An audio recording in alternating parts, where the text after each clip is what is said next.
Hello అందరికీ ఈరోజు tasty chicken fry ఎలా చేయాలో చూపిస్తానండి. ఇది పలావ్లోకి అయితే టేస్ట్ అదిరిపోతుంది. ముందుగా చికెన్ క్లీన్ చేసి పెట్టుకోవాలి.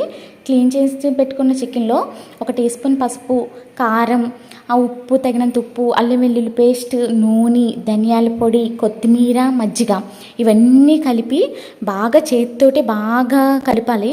మనకి ప్రతి మసాలా అంతా చికెన్ పట్టేలా బాగా మెలుపుకొని 1 గంట వరకు మ్యాగ్నేట్ చేసుకోవాలి.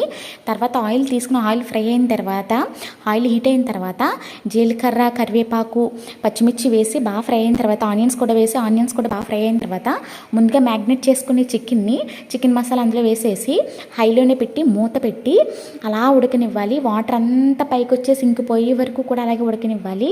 తర్వాత వాటర్ అంతా ఇంకిపోతుంది. వాటర్ అంతా ఇంకిపోయిన తర్వాత మనం హైలో పెట్టుకుని బాగా కలుపుతూ ఉండాలి. మనకి ఎంత బాగా కలిపితే మనం దగ్గరుండి హైలో పెట్టుకుని అంత క్రిస్పీగా ఉంటుందండి.